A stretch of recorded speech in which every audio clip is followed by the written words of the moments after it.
This is a very small book about chanting, how to become free from offenses in chanting. This is a new book. It's a fiction story of how to attain Krishna Prema, but written in fiction based on the metaphors of Jad Bharat and Mahaprabhu and Raghunath Das Goswami. And it's in language that you could give to, the topic is high, but it's in language that you could give to non-devotees. And then we also have some copies of Raghunath Das Goswami's Mana Shiksha, which Hari Parshad Prabhu kindly translated from the Sanskrit. So this has the commentary of Bhakti Vinod, and also Bhakti Vinod's songs on Mana Shiksha, which has never before been published, and commentary by Shivaram Maharaj, Jayadvaita Swami, Sachinandan Maharaj, Bhakti Vigyan Swami, and illustrations that we had made specifically for this book. So this is a very, if you really want to go deep into the process of bhakti, we just have a very few copies of this here. So we have these downstairs after the class.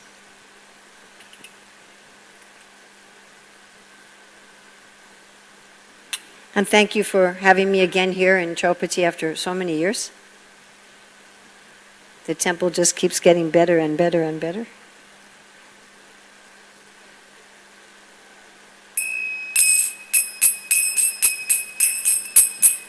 Jaya Radha Madhava Kunja Bihari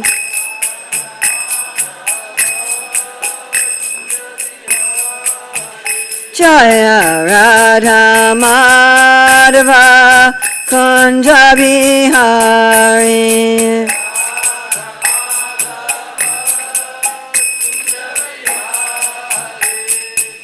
Gopi Jana Vallabha Girivardhari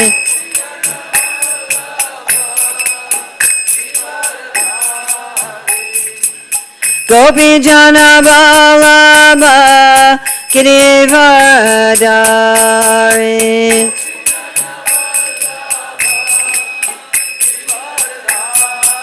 Yasodanandana Brajajana Ranjana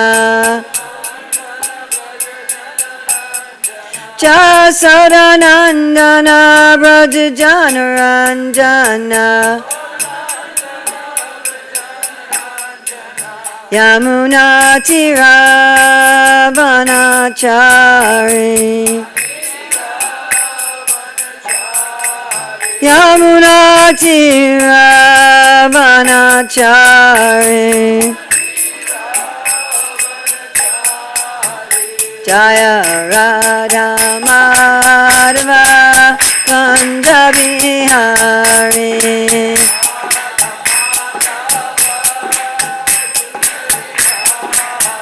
Jaya Radha Madhava Kunja Bihari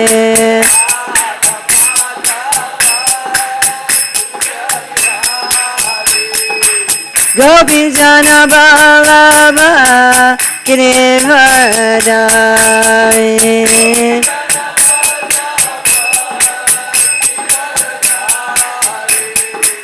Gopi Jana Vallabha Girivardhari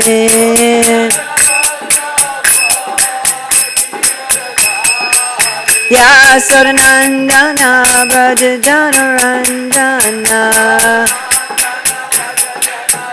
Yasodanandana Brajajana Ranjana Yamuna Tiravanachari Yamuna Tiravanachari Jaya Radha Madhava Kunja Bihari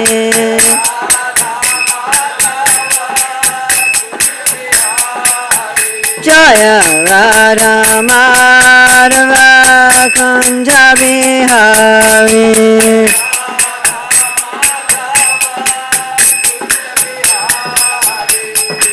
Gopi Jana Vallabha Girivardhari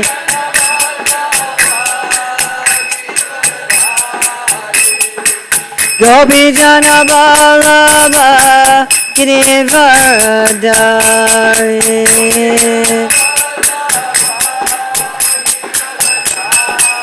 Jasodanandana Brajajanarandana Jasodanandana Brajajanarandana Yamuna Tiravanachari Yamuna Tiravanachari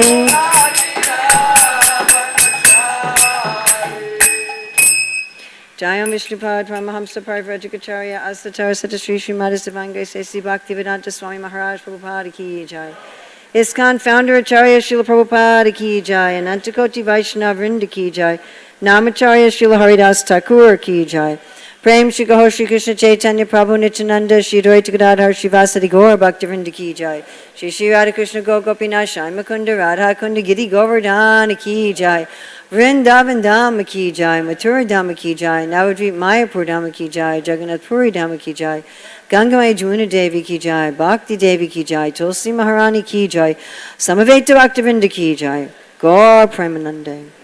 All glories to the assembled devotees.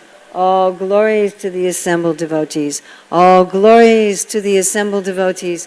All glories to Sri Guru and Gauranga. All glories to Srila Prabhupada. Nima Om Vishnu Padaya Krishna Stabile Srimati Bhaktivedanta Swami Niti Namane Namaste Saraswati Deve Gauravani Pacharane Nirvasesha Sunyavadi Paskachade Satarane Vandeham Shri Guru Shri Yuta Padakamalam Shri Gurun Vaishnavamscha Shri Rupam Sagrajatam Sahagana Raganatam Vitam Samsajivam Sadvaitam Sadvadutam Parijana Sahita Krishna Chaitanya Devam Shri Radha Krishna Padam Sahagana Lalita Shri Vishakam Vitamscha Panchakalpatrubhyascha Kipasandviyabhata Patitanam Pavanevyo Vaishnavebhyo Namo Namaha Om Namo Bhagavate Vasudevaya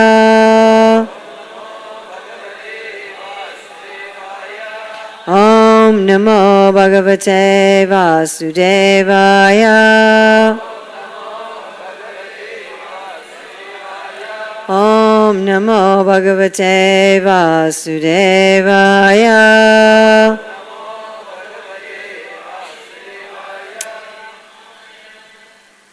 It's October 4th, 2018 in Chowpatty in Mumbai, and we're reading from Srimad Bhagavatam, Canto 11, Chapter 13, the Hamsa Avatar answers questions, text 19.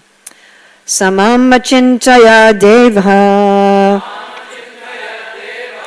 prashna paratitirshaya tasyaham hamsa rupena sakasham agamam tada. Please chant.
Ladies?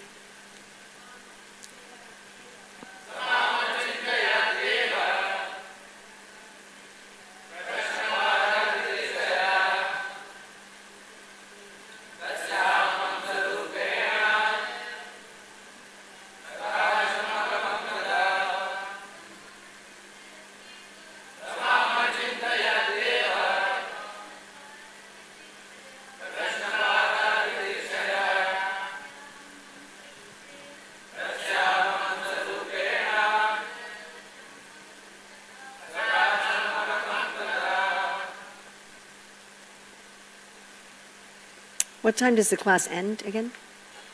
9:50.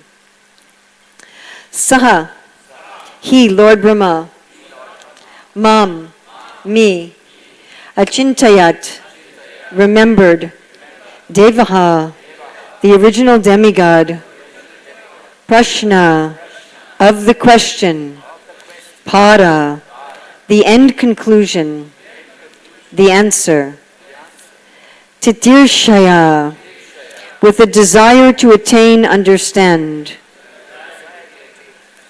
Tasya, unto him, aham, I, Hamsa Rupena, in my form of Hamsa, Sakasham, visible, Agamam, became, Tada, at that time. BBT translation and purport. Lord Brahma desired to attain the answer to the question that was puzzling him, and thus he fixed his mind on me, the Supreme Lord. At that time, in my form of Hamsa, I became visible to Lord Brahma. Purport. Hamsa means swan, and the specific ability of the swan is to separate a mixture of milk and water, extracting the rich, milky portion. Similarly, Lord Krishna appeared as Hamsa, or the swan, in order to separate the pure consciousness of Lord Brahma from the modes of material nature. Samam achintaya deva prashna para titirshaya tasyaham hamsarupena sakasham agamam tada. Lord Brahma desired to attain the answer to the question that was puzzling him, and thus he fixed his mind on me, the Supreme Lord. At that time, in my form of Hamsa, I became visible to Lord Brahma. Are you translating in the back? You're translating? If I'm going too fast, will you just wave at me and tell me to go slower? Okay? If I say some word that you do not understand, also just ask me to clarify, okay? And anyone here also, my natural speech is very fast. I'm from New York City. Everybody there everything is fast. So, especially if I get very excited, I will start to speak fast. So, if I go too fast, will you tell me? Is this okay? Yes? And if I say some word in English you do not understand, will you ask? This is a deal, everybody? Ladies also? The ones making the garlands all the way in the back? They're not even listening, they're just making garlands. Okay. Hare Krishna. So this is a very, as was pointed out in yesterday's purport, it's a very strange situation because Lord Brahma was benedicted not to become bewildered. But he's bewildered. And the question is a bewildering one. And that is, how do we have higher consciousness when we are absorbed in the world? The question is, when the senses and the sense objects are interacting, and that is a whole other topic of Sankhya, how do the senses and the sense objects interact? What's the relationship between the sense objects, the mind, the brain, the soul? That is the topic in modern times of what's called philosophy of science.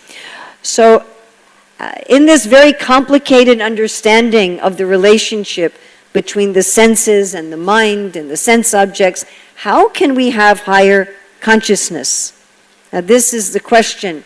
And it's interesting that Lord Brahma was bewildered by this question, because he is supposed to be an exemplar of a person who is doing this, who is creating the universe, who is managing the universe, but who is not affected by the universe, who is in higher consciousness.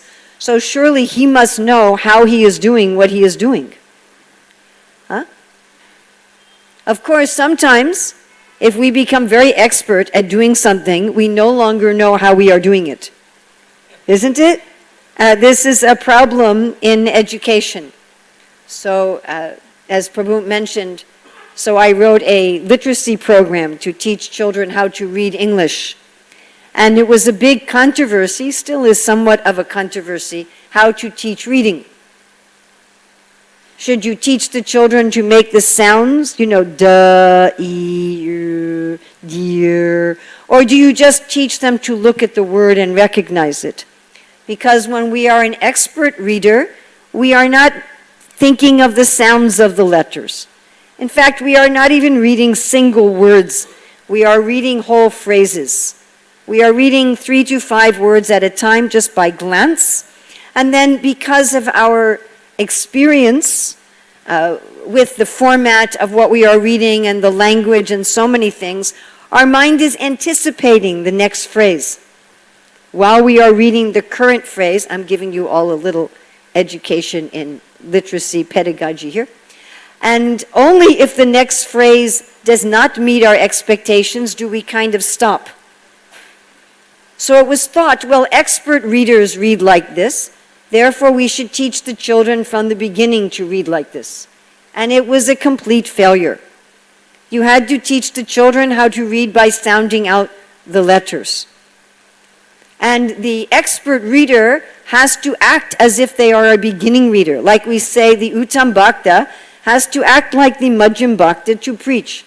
Not that they become a Madhyam Bhakta, actually. Like not that the teacher who can read Shakespeare actually becomes like the 5-year-old. But they have to demonstrate it. The same with mathematics. I actually found this as a teacher much more difficult with mathematics. In mathematics, you just know the answer, but you don't know how you know the answer. Huh? But for the children, you have to explain. This was Einstein's problem. He would just know the answer. And he had to get someone else to do the proofs. Or there was that South Indian mathematical genius. What was his name? Ramanujan? Yeah. He had the same problem.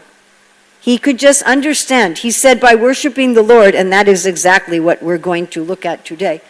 By worshiping the Lord, he would just know what was the answer. But the other mathematicians, they would say, where's your proofs? Where's your step by step by step? So many times, even if we are doing something, to explain to someone else how we are doing what we are doing, that is another art. You know, like my godsister Yamuna, Prabhupada told her, if you do not teach cooking, you will become envious. You know that? Because if you are expert in something and you don't share, that means you want to be more expert than everybody else. You want to keep them in ignorance. Non-envy is you want everyone to be as good or better than you. But to teach, she had to write down the recipes that she just knew intuitively. And then she had to have other people. She had one expert cook and one beginning cook. They would experiment, try the recipes, and tell her, oh, this I don't understand, this I understand. So Lord Brahma, he has been told, you will not fall down. You will be able to manage the world and stay in a higher consciousness. But when he is asked this question, how do you do that? He doesn't know how to answer. Of course, part of that reason is he is doing it by grace, isn't it? He is doing it by mercy. But this being able to interact in the world and still be fixed on the self is what Krishna is asking of us in the Bhagavad Gita. When he says, Yam yam vapi srambhavam twajachante kalevaram tam tam eva dukantaya saratad bhava bhavita. So naturally we think, like Arjuna was thinking, oh, I should leave my family, I should leave my job, I should leave Mumbai, I should go to a cave in the Himalayas, or I should sit at the bank of Radhakund and just chant, right? And Arjuna was also thinking this. He's saying, I don't understand. You're telling me Buddha yoga, you're telling me karma yoga. He says, Ekavada, just give me one instruction. You're giving me various instructions. Just tell me one thing. He says this at the beginning of chapter 3. Again, throughout the Gita, he's saying, I can't understand this. And right after Krishna says, Yam yam vapi srambhavam, what is the next verse? 8-7, you know? Anybody know? You're all preaching in the city, you should know this. Right after, he says, whatever you think of me at the time of death, that's what you will get. So the next verse, he says, then leave everything and think of me. Is that correct? Not correct. What does he say? Mam anusmaram yujya cha. Imagine that. While you are fighting, think of me. Sometimes we get, I don't think, are any of us here in the military? Any military people here? Wow. Were you actually in combat? You were in, now you are retired. But you were in combat previously. So, do you think you could have been meditating on Krishna while you were fighting? Oh, that was very nice. Very nice. Here we have an exemplar, Bhagavad Gita. But must be very difficult to fight. Must require a lot of focus, yes?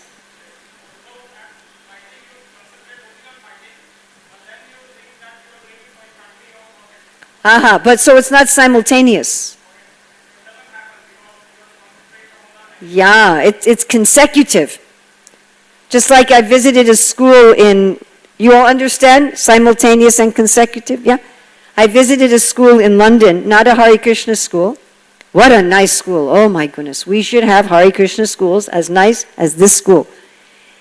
It's put on by people called St. James. It's a mix of Christianity and Mayavad. Seriously, they're mixing Christ and Sankara. Very strange. But anyway, they're vegetarian and they teach Sanskrit, they teach the Vedas. I mean, what a nice school. Except Krishna's not there, but otherwise, so nice. So before every class, the students offer the class to the Paramatma, and at the end of every class, they offer the class to Paramatma. So that we can do consecutively, but Krishna is asking to do it simultaneously. For a fighter. Now those of us who've not been in the military, maybe we have gotten in a verbal fight. Huh? How many of you in your life have been in a verbal fight? Almost everybody. It's very engaging, isn't it? Actually, for myself, I have decided that I should avoid verbal fights because I forget Krishna. As soon as I am in a verbal fight, even if it's philosophy. One time, I was with a group of devotees and we were having this, talking about verbal philosophical fights.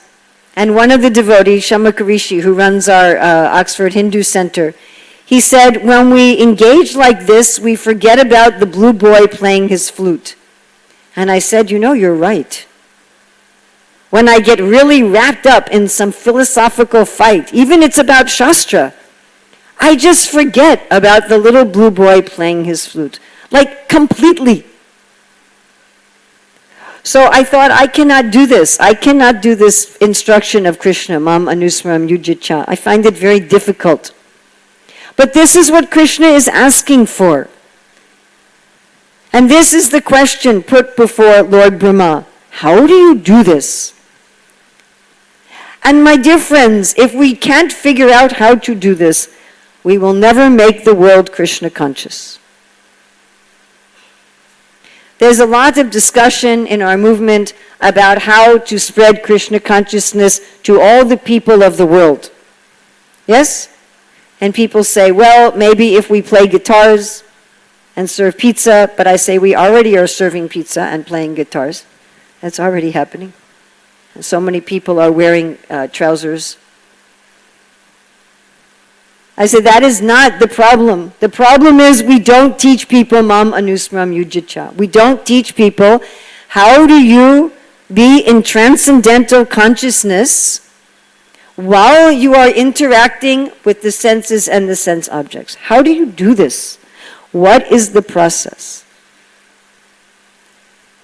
Because it seems to be, as the question was asked, that as soon as you're absorbed in interaction with the world, you forget Atma. You forget self and super self. So therefore, Hamsa Avatar has appeared in order, just like a Hamsa, which here is translated as a swan. And Prabhupada generally translates as swan, but our godbrother Arvinda Sarup Prabhu did some research as to what is this Hamsa. He said actually it's a goose. You can look it up on the internet. He wrote a whole research about this Hamsa. Anyway, some kind of bird that has the ability to take milk from water. Somehow it can extract the essence of a thing. And in the same way, the Hamsa avatar can say, even in the world, how can you focus on Atma? How can you focus on the self? Indeed, we have this instruction by Sri Chaitanya Mahaprabhu to Raghunath Das Goswami. Whatever you are doing in the world, always internally meditate on your service to the divine couple in Vrindavan. Same instruction. And Sri Chaitanya Mahaprabhu, in speaking to Ramananda Roy's family members after Gopinath Pattanayaka got in trouble with the government, he also said, whether you are renunciates or whether you are dealing in money and the things of the world, you stay as my eternal servant. And Srila Bhaktisiddhanta Saraswati Thakur says in that purport that Srila Prabhupada is quoting, that if we have the mentality of Krishna's servant, then whether we are a renunciate or whether we are doing seemingly great material activities in the world, we will not be affected. Srila Bhaktisiddhanta Saraswati Thakur says that taking sannyas or working with money and the world are both external things. The solution is very simple. It simply needs to be practiced. But before we come to the solution, which we won't go into in depth today, because today is not about the solution, but I don't want to not say anything about it at all, otherwise you'll be, what's the solution? So how do we understand? What is the process? This verse is mostly about the process for understanding. Here, Lord Brahma, in order to understand, what does he do? He fixes his mind, achintayat. The chinta, the consciousness. He takes his consciousness and he fixes it upon the Lord. Because this is not something that one can understand by guesswork. I mean, this is also, as I was mentioning earlier, the main question in what is called in the world the philosophy of science. As part of my doctoral studies, I was required to take a course in philosophy of science. Because before you're allowed to do research, you have to study the philosophy behind research. And I was very fortunate that my teacher was a little liberal, and so I could often sit in the back unnoticed just studying the prayers of Narottama Das Thakur and Bhakti Vinod. But in that class, I could actually understand, this is what Prabhupada means by mental speculation. I had always wondered, what does Prabhupada mean? And what were they speculating about? Who am I? What is the world? Is the world real? Is the world not real? How do I interact with the sense objects? Who is the I that is interacting? How are the sense objects touching the senses?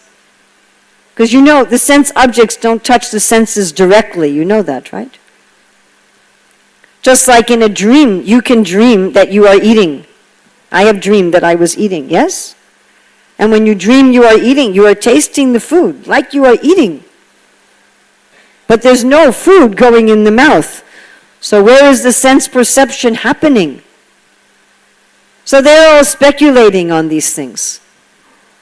And they are speculating, do we have free will or not? Are we an autonomous being? And they just don't know. They have no idea. Simply thinking in circles and going nowhere. So trying to understand how I can function in this world without being attached or affected in this world, and how am I functioning simply by mental speculation. Even if you are a very big scientist, you may be a Nobel Prize winner in physics or whatever, biology, you'll not understand. You know what the conclusion of that doctoral course was? We don't know. That was the conclusion. And they gave 6 reasons why we don't know anything. And then they said, okay, so your research will not show anything, it will not prove anything, we will not know anything, now go and research. Seriously. And I was thinking, you know, at the undergrad level, they say, science knows everything. To the children also, that science knows everything. Undergrad, science knows everything. Masters, science knows everything. PhD level, we don't know anything. But don't tell anybody. And they write it in very high language, you know, very difficult language. So only other people at that level can understand, you know. It takes you like 4 hours to read 10 pages to understand what are they talking about. And their conclusion is, we have no idea. So even Lord Brahma with his 4 heads, he cannot figure this out. One has to figure it out by fixing one's consciousness on the Supreme. Now, what is interesting about fixing one's consciousness on the Supreme is the process itself gives you the answer. Because the question is, how do I become absorbed in the Supreme in the world? In order to get the answer, you have to become absorbed in the Supreme in the world. So this is interesting. Like we say, the process and the goal are the same. So that this is the process to find the answer is given not only in our Gaudiya Vaishnav tradition, but actually in every genuine religious and spiritual tradition in the world. So I was doing some research. I don't know if you're aware, but meditation has become very popular in the modern world, yes? Very, very popular. And just like kirtan became popular, but not by the Hare Krishna devotees, you know? We were very late to jump on the kirtan wagon in the world, which is very sad. And we are now very, very late for the meditation trend in the world. I'd say we are hardly even involved in it. Meditation is being taught now in the big businesses, in the schools, everywhere. But it is being taught by Buddhists. You all know this. Yes? Becoming very popular. It's becoming so popular now that people think about meditation like they think about exercise, that everybody should do it. They're teaching even children. So I was considering writing something on Krishna conscious meditation, and so I was doing some research, and in this research I was reading some of the top best-selling books by the Buddhists on meditation. And I was very surprised to find, first of all, that 3/4 of what they say is in the Bhagavad Gita. That was the first thing that surprised me. I'm like, this is all in the Bhagavad Gita, except they come to an impersonal conclusion, but we could easily be teaching this. It's just Bhagavad Gita. And the other thing that surprised me is they gave exactly the same analogy that Srila Prabhupada gives of what to do when you're bewildered. So Srila Prabhupada says when you're bewildered, it's like a pond that has become very muddy. And you're not going to find the answer by stirring the pond. You find the answer by leaving the pond and you let the mud settle, and then the water is clear. So whenever we have some difficulty in our lives, we should stop and fix our mind on the Supreme. Instead of using our mind to try to jump everywhere and find the answer. Because even Lord Brahma cannot do this. And the biggest brains on our planet cannot do this. When we fix our mind on the Supreme, then the awareness of the Lord enters our mind. And the Lord is like the sunshine. In the sun there is no darkness. And we just understand. We simply understand. Here it's saying the appearance of the Lord gives one understanding. Immediately answers our questions. I'm sure we've all had experience of this in our Krishna consciousness, isn't it? Probably most of us here have had this experience dozens or hundreds of times or thousands of times. We're confused, we're bewildered, we don't know the answer, we don't know how to move forward. We sit and we chant, we pray to the deity, we read the Shastra, we discuss the Shastra, we absorb ourselves in the Lord in some way or other, and then we just know, isn't it? We just know. It becomes completely clear. I like to tell this story. So actually, with the last time I was here in Chowpatty, 6-7 years ago, I was traveling with my oldest grandson. And also on that trip, we went to Tirupati. So we went up to Tirumala early in the morning, and it was very foggy. The window of the car was very foggy, and it was very difficult to see. But we were going to different places, and finally I realized there was no more fog outside, but the window was still foggy inside. So I said to the driver, please turn on the fan inside on the window. So he would not turn it on. I think he was thinking it would use petrol to turn it on. And I said, no, not the AC, just the fan. But he refused. And I'm a little bit of an aggressive New Yorker, and I just said, you pull to the side and you do not go anywhere until you turn on the fan. I'm sure he was thinking, I will never take an American lady in my car again. But he turned on the fan, and then the back window was also foggy, and I could see it had wires. And I said, please push the button for the wires. No, broken, he said. So I didn't believe him, so I got out of the back seat and I opened the front door and I pushed the button myself.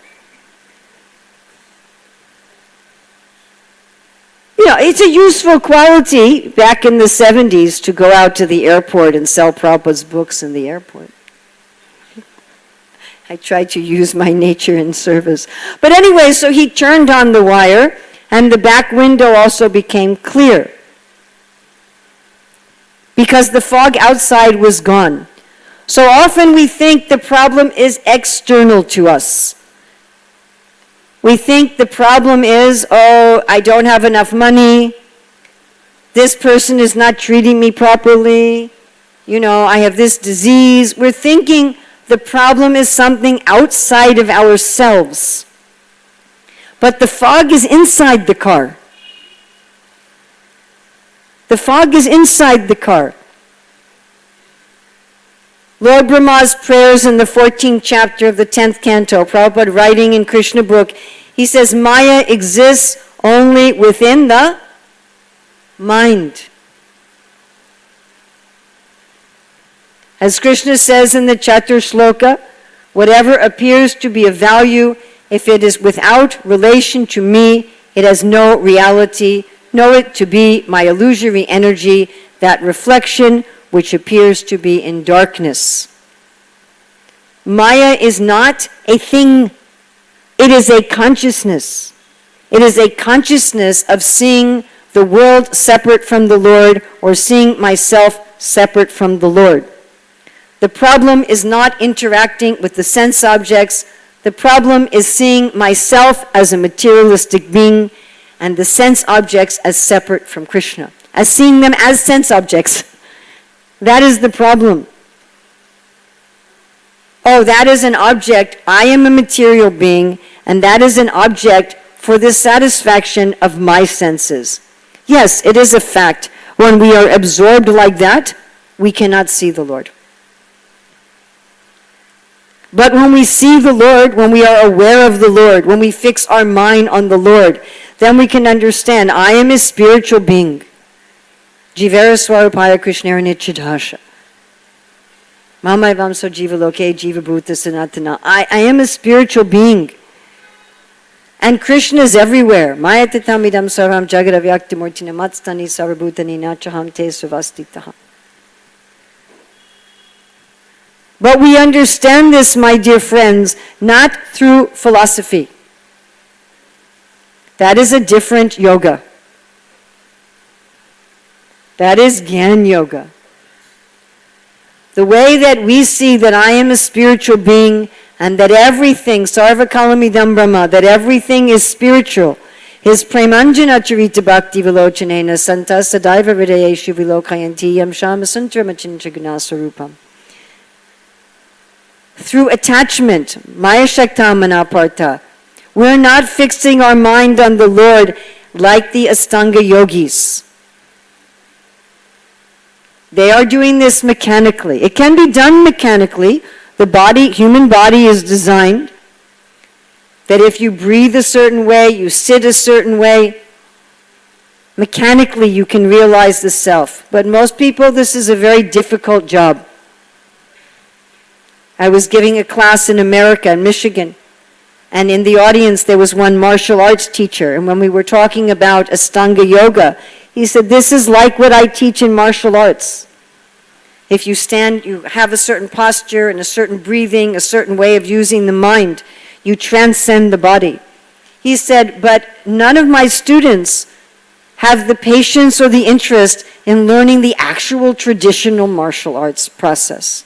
He said, so I have to give them a baby version, or they'll not come to more than one class.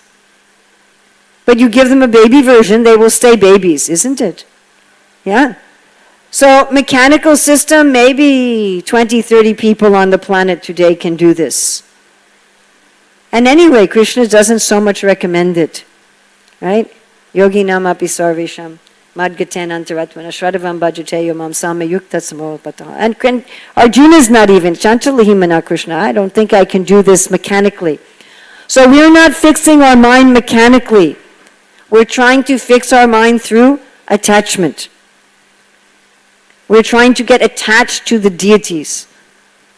Not just, oh, this is some ritual, we come every day, Govinda, Madi Purusham, I wonder what I'm going to do at 10 o'clock. What will they serve for lunch? Not like that. Or not like you have deities in your home and like, okay, they are my karma stamping out machine. I take my food, I put it in front of them, please take away the karma, thank you very much. No, one should be attached. One should see Gopinath, Radha Gopinath, as a person. Gornita, as they're a person. Prabhupada said the deity is anxious to speak to you, but you're not listening. You don't want to talk to him. Talk to him. I always tell this story.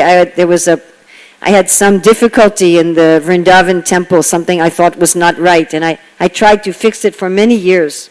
All different levels of management, never got fixed.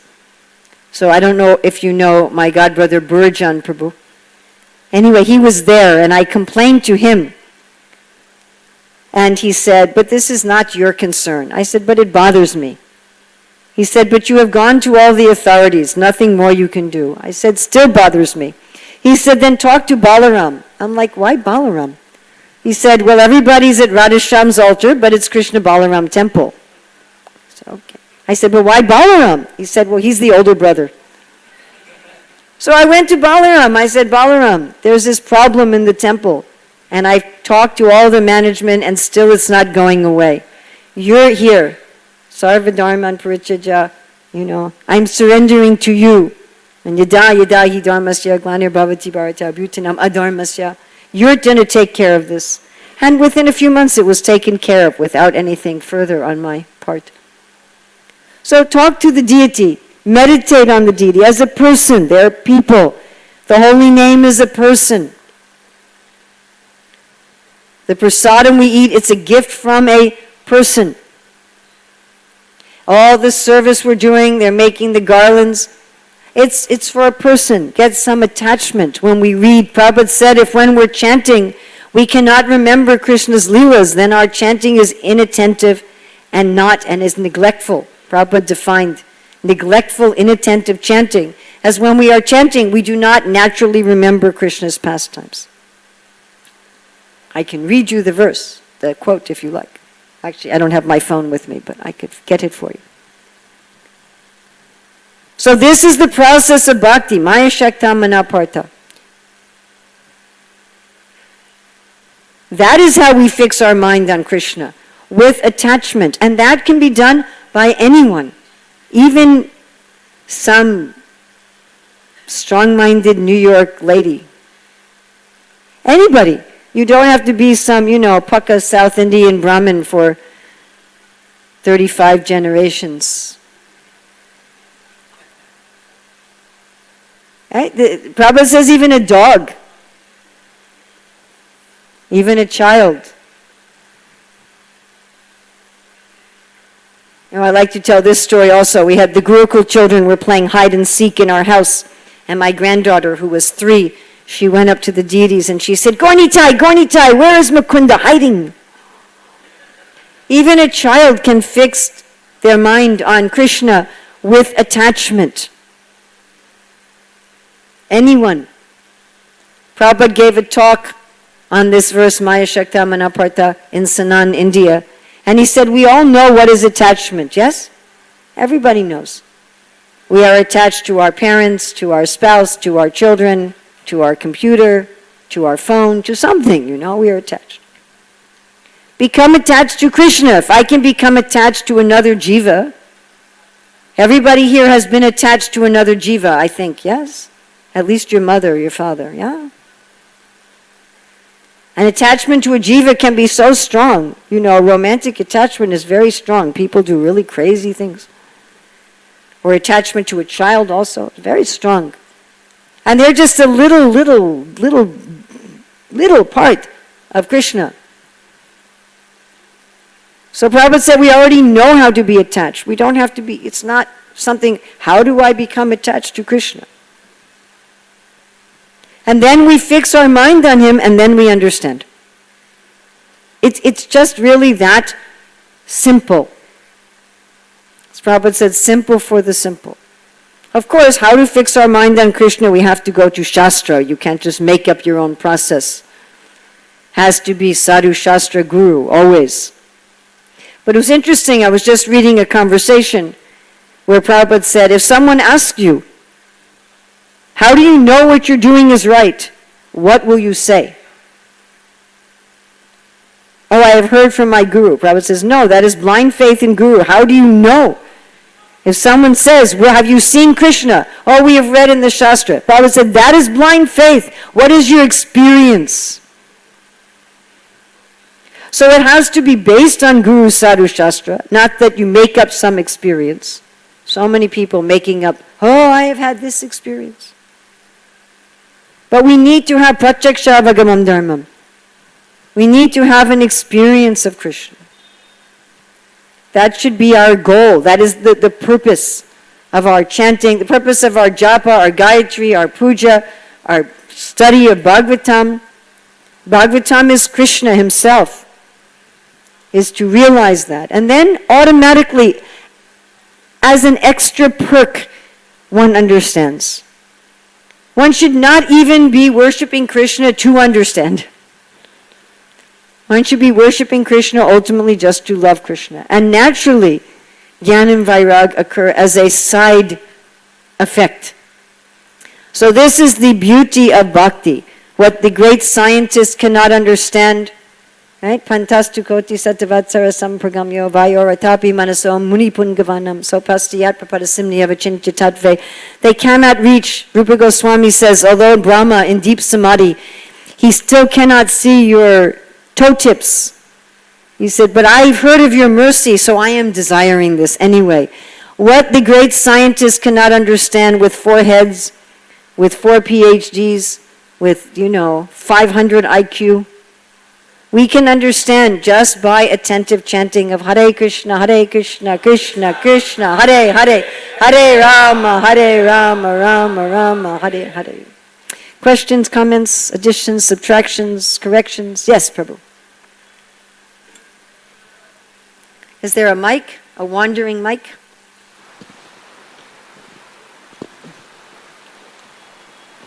Hare Krishna. Hare Krishna. Thanks for the wonderful class as usual, Mataji. Just one question. You mentioned that we are encouraged to speak to the deities, and the deities are eager to speak back to us. So I'm trying to reconcile some knowledge which I've gathered from here and there, from lectures here and there. So where do we draw the line of not being a sahajiya and trying to speak to the deities? Because we are always advised to. So sahajiyas, first of all, they don't follow the regulative principles. They're not following Guru Sadhu Shastra. And second of all, they imitate a very high platform. And generally they choose to imitate the gopis. You don't find very many sahajiyas imitating the cowherd boys. Do you? No. Or like Raktak. You don't see very many sahajiyas saying, yes, I am following in the footsteps of Raktak and Paktrak. So if you are not pretending to be a gopi, and if you are following the regulative principles, then you are okay. What I meant by, maybe the terminology was wrong, what I meant by sahajiya is trying to take an easy path to the worship. Basically, we are asked to. Easy? Do you think having a sincere conversation with Krishna is easy? No, I'm saying. Okay, good. Pretending, or at least, fake. Why are you pretending? Why don't you have a genuine? Why are you having a fake conversation with That's Krishna? what I'm trying to ask. Why can't you be genuine? That's what I'm trying to ask. Aren't there things, like you're having a genuine conversation with me, yeah? Yes. You're not faking, right? No. You're not pretending, right? No. Well, you can talk to him also. My question is, if some people say that, oh, Krishna liked the dress which I gave, or Krishna liked the food which I made. So that's another thing, but that you're saying what Krishna is answering you. Yeah. That's another thing. That's different. I'm talking about you talk to him. Okay. You can talk to him. He will answer you, of course. He has ways of answering you. Ways of answering. Can you elaborate on that, the ways of answering? Yeah, of course. So I think everyone has experienced that Krishna has answered them, yes? Who has experienced that they've gotten an answer from Krishna? Oh, come on, don't be shy. Who has experienced that Krishna has given you an answer to a question? So these are so many people you can ask. How does Krishna give you an answer? I can speak from my own experience and from the Shastra, but you can ask so many people. Sometimes he gives me an answer in a purport or a verse. I'm asking a question, then I read something, and it's like, oh! Or sometimes a lecture. I'm sitting in a class. I had one question many, many years ago. How many years ago? I think it was 2003 or 4. So I had some question, and I did research. I could not find the answer. And I was sitting in a class. It was Bhakti Swami was giving the class. He did not know I had this question at all. And he said something immediately. I had the answer to my question. Yes, does this happen to everybody? Some of you say Krishna never answered your question, so I can have some concern. Immediately the answer was there. Sometimes it takes 15 years. I mean, I had one question, was 15 years before I got an answer. Or sometimes I'm listening to a recording of Prabhupada. I remember 2006, I also had a question. One devotee said something and I thought, this is not right, this is not correct. And I was very confused. Is his understanding correct or my understanding correct? And it was a very deep thing that was really disturbing me. And then Prabhupada was giving a lecture. Immediately I got the answer. Sometimes you get the answer just in the heart manifests. That's also happens. Sometimes you just know the answer and you know it's Krishna. Sometimes an ordinary person on the street. Seriously. I mean, sometimes just somebody, you know, the shopkeeper says something and, oh, Krishna has given me the answer through this person. That also happens. So Krishna has so many ways. He's unlimited. I don't think you're going to hear a voice from the sky. Maybe. That would be very interesting. Of course, if I heard a voice from the sky, it would be saying, "You fool!" But anyway, so probably you will not hear a voice from the sky. And, you know, someday we will see Krishna eye to eye. I don't know if that will happen today.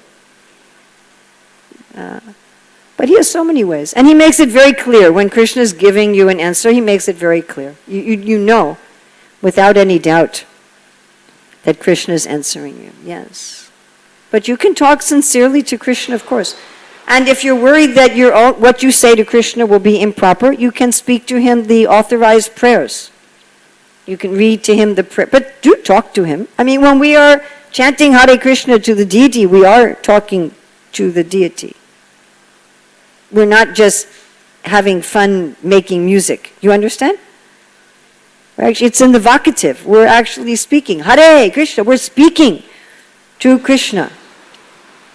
So you are already talking to Krishna, actually. And don't be afraid. Oh no, I don't want to be a sahajiya. Well, who are you talking to when you were chanting Hare Krishna then? You understand? So, I mean, if you're smoking and drinking and pretending to be a gopi, that's a problem. But you're not doing that, right? Okay. That's no problem. Thank you, Mataji, for the wonderful class.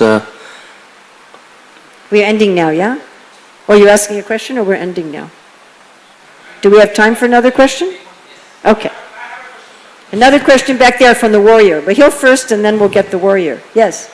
So, Mataji, during your start of the class, you gave an example of you attending one of the school where it was not a Hare Krishna school and a Christianity mixed with Mayavadi, and a wonderful school with Vedas and chanting. It is a very wonderful Sanskrit. school. Yeah. So, if we have some authority in any of the schools or in some community where we can give the right direction to our children, so what are the few things which you can suggest that we can inculcate with our children, with the community children, or with the school children? This is too much at 9:19. If you want, you can come to Pune today. So I'll be teaching at the GBC College on this topic, and I'll be giving, I don't know if they broadcast, do they broadcast from Pune? No? They record, and I'll record. So my class on 6th morning class in Pune will be on this topic. It will be the 12 Principles of Education from Prabhupada's lectures here in Mumbai, where Prabhupada spoke about the Brahmachari Ashram for the adults and the Gurukul for the children combinedly. He was going back and forth. What are the principles of the Brahmachari Ashram and the principles of Gurukula? So I'll be giving a talk on that. But I gave a talk on that in Mayapur Dham many years ago, and that is still available online, the Principles of Education, so you can see that. Also on YouTube, I have a talk on the 4 keys of education that was recorded in Melbourne, and one on parenting from the Bhagavad Gita. So I have that available online. If I talk about it now, we will go at least another half an hour. Sorry. I'll connect you with you. Okay. Later. And although I mentioned it in the class, it's a little off topic. So, yes.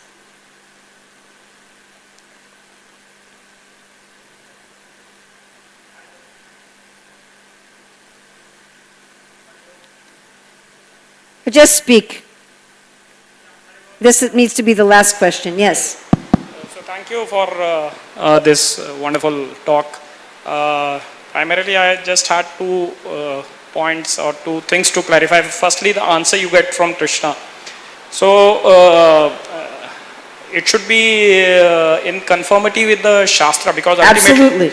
The Shastra is the authority. I cannot say that some answer has come and it is as per my mental speculation. So in case if we are not knowing the Shastras completely, or thoroughly. Completely is a little difficult, but okay. Thoroughly, I mean to say, you're not understanding the Shastra, then shouldn't we check that answer with somebody who's conversant? Therefore, I was saying, Sadhu Shastra Guru. Who's conversant with the Shastras. Correct. So therefore, whatever we think, whatever prayers I'm offering to Krishna, whatever answer I'm getting from Krishna must be in accord with Guru Sadhu Shastra. Yes.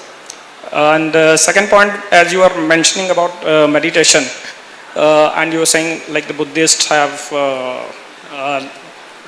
they're very this thing into meditation, and 3/4 of it is Gita. Yes, but it is. Ultimately, it's coming to impersonalism. Yes. But as I understood, Buddhism is Shunyavad. It's zero. Ultimately, nothing. Yes, that is true. So then, this Buddhist meditation is primarily Shunya. Ultimately. So I think impersonal is Shankara. You are right. And then in case of our meditation, like if we are meditating, what are we aware of when we are meditating? That I am Krishna's Das? Krishna what? Krishna's Das. Yes, sounds like a very good idea. So that awareness is all through. All through? Like you said, you need to meditate. If I am doing japa, I need to meditate. Correct. Say this, we say that japa meditation. Correct. So what's the meditation part there? Because what I heard, Prabhupada said, just listen. That was secondary instruction. Prabhupada would say, when you are chanting, you feel the presence of Krishna. And when you feel the presence of Krishna, you naturally remember his instructions in the Bhagavad Gita or his pastimes. And if you cannot do that, just listen. Okay, that was always the second tier, never the first. So the first part is being aware of you being an eternally servant of Krishna. Yes, and Prabhupada would say, if you just hear, eventually you will be able to remember Krishna's form pastimes. But that is second best. Okay, thanks. That is not the... If when you... And Prabhupada was saying, why are you reading Krishna book? He said, if you're reading Krishna book, naturally when you chant, you should remember Krishna's pastimes. He said, otherwise your Krishna consciousness is defective. It is negligent. It is inattentive. So maybe, the first month in Krishna consciousness, you don't know anything about Krishna. And therefore, when you chant Hare Krishna, you don't remember Krishna because you don't even know who is Krishna. How are you going to remember Krishna? So you just hear. But once you are reading about Krishna naturally, just like if you say, my mother, immediately you remember your mother. Yeah? If I say my mother, I remember her face, I remember her qualities, I remember her activities, isn't it? I don't have to do it artificially. I don't have to say, now I'm going to remember my mother. When I just do. Yeah? Correct?